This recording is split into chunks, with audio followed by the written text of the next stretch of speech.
So we had another great question that I'd like to answer this week. This one's from Chuck, I think. And it was, Rob, what's your best Camino been? What's some of the rookie mistakes? And Chuck was implying that they get better the more that you do. Maybe, maybe not. Coming right up.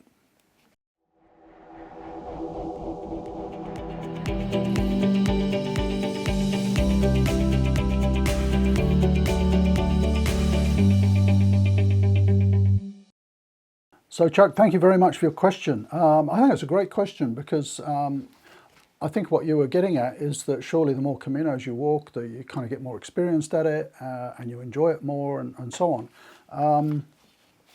I won't kind of give the punchline away, but let me tell you how it's unfolded for me. So if you are new to the channel or haven't watched a lot of the videos, I'll very quickly summarize what Caminos I've walked. So in 2015, my very first Camino, I walked the Camino Frances from Saint-Jean-Pied-de-Port to Santiago. I walked that one injured. I overtrained prior to the Camino, and so I was injured when I turned up. So that was a little bit of a struggle. I was strapped up and on painkillers and things all the way. So that was my very first one. On that one, I met lots of great people.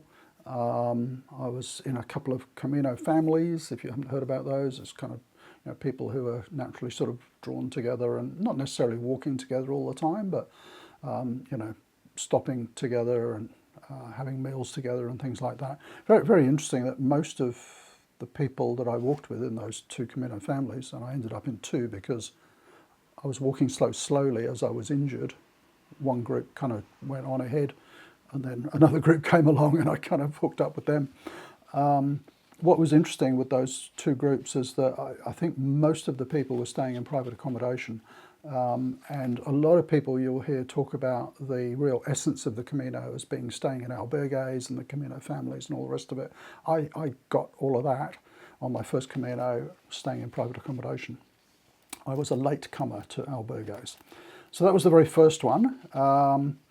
The second one, my wife Pat decided that she wanted to have a go, but she wasn't up for 800 kilometres. So we did a hybrid. And so how would I put this? Pat's a bit of a princess. Oh, that would be unkind, wouldn't it? But Pat's a bit of a princess. She likes to stay in nice accommodation, nice food. It's not about the walking. It's about having a good time along the way. And so I was very conscious of that in terms of accommodation and things. I needed to make sure that she's not into walking as long distances as me. I don't walk long ones, but she prefers even shorter ones. And so all of that kind of factored in, and I needed to come up with a Camino that was going to suit her. So it was very much a hybrid, and we ended up flying into Madrid, having a few days there. We got a train to Leon and Astorga. This is going to sound very grand. I had someone pick us up in Astorga, and we did some sightseeing. Where did we end up staying? Can't remember. Oh, we were basically, sightseeing and having meals, places and things like that. Our first sort of step onto the Camino was at Fontibardon, because I wanted Pat to experience walking over the hilltops there and visiting the Cruz de Ferro, which she adored. So we walked a fair bit there down to El Acebo. We was kind of picked up from there, and then we went down and visited Molina Seca. Then we ended up at Osobrero, did some more walking there. So it was kind of about 150k Camino probably, but it started proper at Sarria, and we walked continuously then from Sarria, and she really loved that. Great experience for her. I didn't want her to just see or experience the walk from Sarria. I wanted her to get a flavour of some of the other parts, the mountains and stuff like that, and it worked really well. Not sure I'd do it again that way. It was a bit of a logistics nightmare. So that was the second one. Third one, I can remember the penultimate day coming into Santiago, and I said to, this was on that second hybrid one, and I said to Pat, do you think you might want to walk from Saint-Jean? She said, yeah, I reckon I could do that. So that was the next one in 2018. We both walked from Saint-Jean. So again, having to be very conscious of the accommodation types and making sure that Pat was enjoying it, much, not so much enjoying the walking as I do, and she was injured, and that was fairly tricky. So there was that one, but she made it and really enjoyed it. And then my last Camino, I kind of call it my fourth, fifth and sixth Camino, was last year, which I wanted to walk alone again, because I much prefer walking alone. I make no secret of that. I think I made a video of it, so I won't repeat it all. And it was quite a long one. I really wanted to walk the Via de la Plata, so I started in Seville, walked up to Granja, where most people then head west on the Camino Sanabres. I went up north to Astorga, where I joined the Camino Francis for 3 days, walking to Ponferrada, where I branched off and walked the Camino Invierno. So that's why I kind of call it my fifth. And then I walked into Santiago on the Camino Invierno, and then I walked out to Finisterre and Murcia, which I kind of jokingly called my sixth, and then came back into to Santiago. Which was the easiest? I'm going to answer this in a number of ways. The easiest one was the last one, which was the longest, so it was 1,200 kilometres. Why was it easier? I think one of the things that happens when you walk a few Caminos is that you become very comfortable with the process and with your gear and with your expectations. And I used to say to people, within a day or two, I'm back into the swing of it. I can tell you, walking out of Sevilla onto the Puente la Reina, or the Queen Isabel Bridge, coming out of Sevilla, I was an hour into my Camino and I was totally into it. I was just like, I'm home, I'm totally relaxed. What had I learnt maybe that made that Camino so much easier? My gear. I didn't take anything that I didn't need, so I was carrying much less gear. I was going to say I was fitter. I always have the idea or the intention of being fitter, and I never do. But the big difference I made last year was that I lost a lot of body weight, 18 kilos or something. And gee, that made a massive difference. I think that was the key to me not getting injured on this Camino. Normally I carry a bit of injury. Knowing the gear all works. Most of it was my gear from my very first Camino, so I've been using it for 9 years. The routine, you're just straight into it. Meeting other pilgrims, not that there was many on the VDLP, but you kind of know what to expect, and you're just immediately in the groove.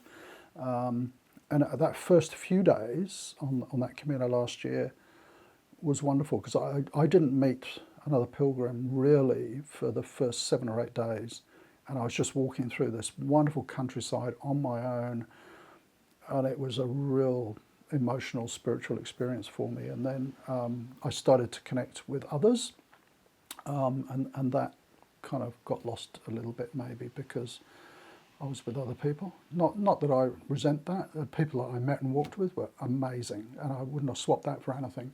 But it's kind of a different journey, I think, when you're with other people.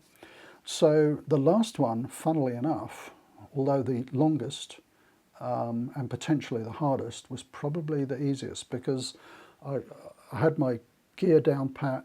I knew what distances I was comfortable to walk. I was able to monitor my body, and I'd know if things were going wrong, and I could address that, so nothing ever sort of got to the point of being serious. I was, very relaxed, much more relaxed about interacting with the local community. I hardly speak much Spanish at all, but it's got a little bit better with each Camino. So I was a lot more relaxed about, booking accommodation and ordering food and having sort of very basic conversations with people. So yeah, that was probably the easiest. Was it the most enjoyable? Which was the best one? So this might surprise you, Chuck. Which was the best one? The first one. And I put that down. I've often referred to this online as your first love. Your first Camino is like your first love. There's only one first love. There's only one time that you go through that experience in your life. And I think a first Camino is like that.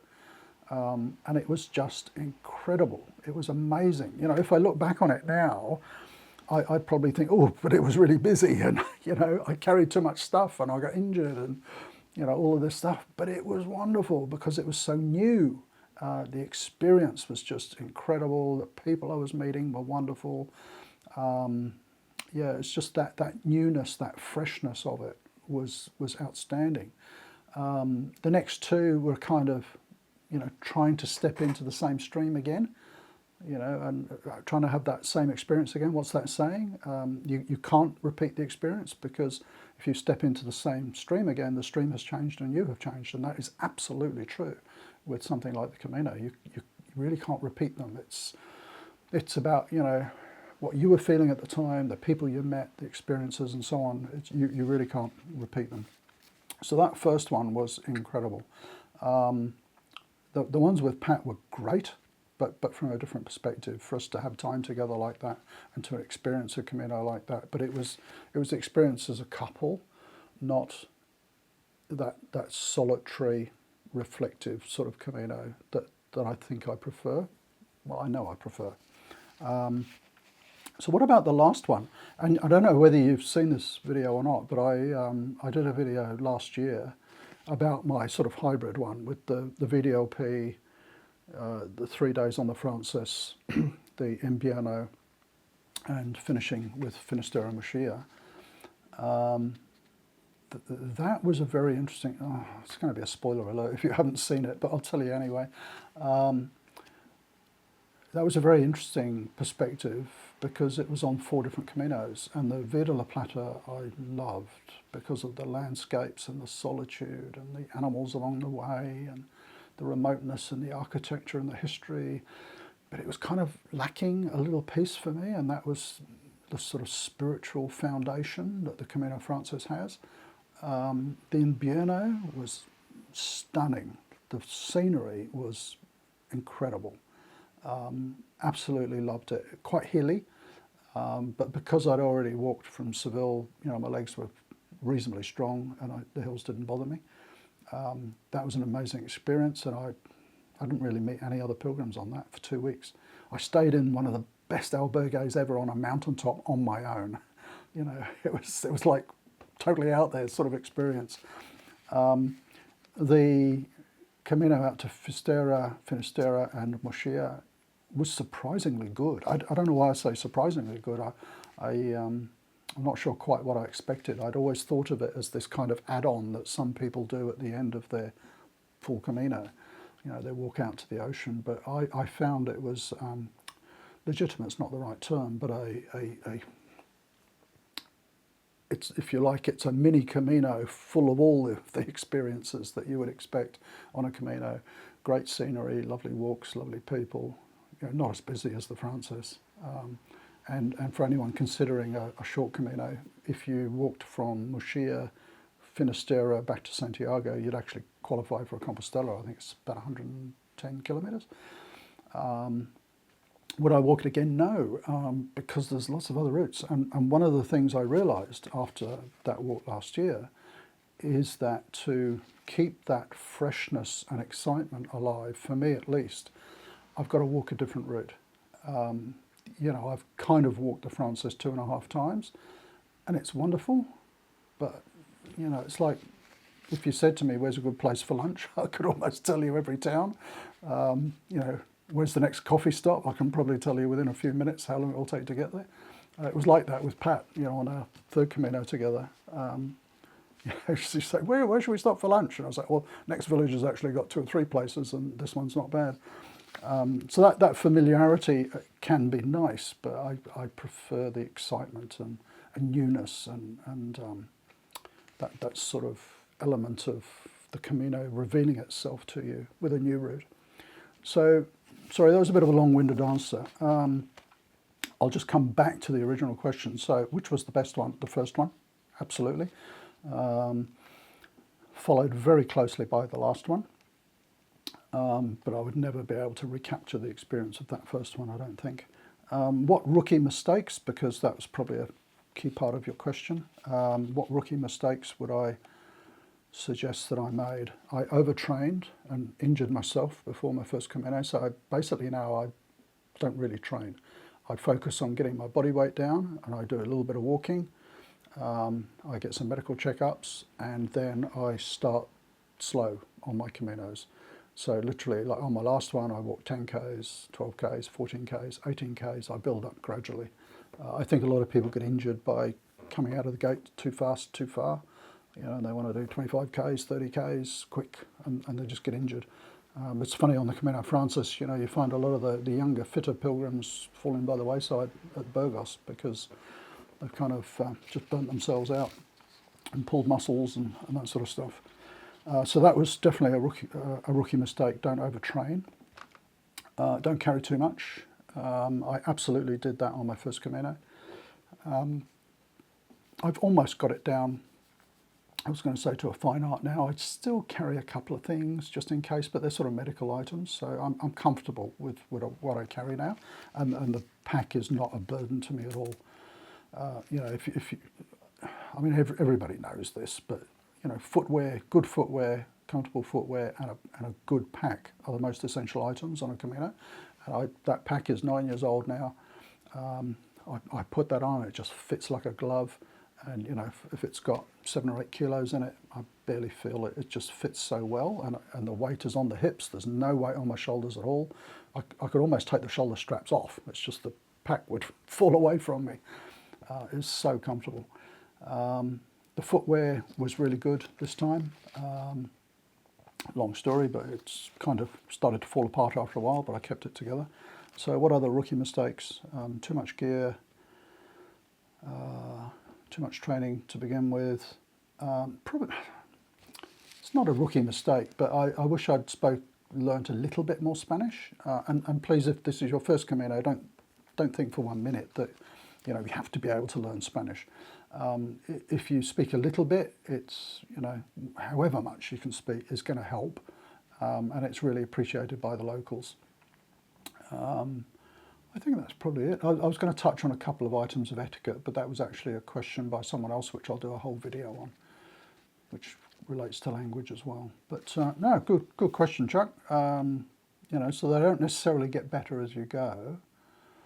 I think they become easier, but it's pretty hard to beat that first one.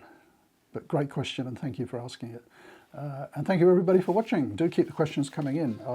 Fascinating questions coming in. I'm loving answering them. It's just going to take me a while to work through them all. So thanks for watching, and bye for now.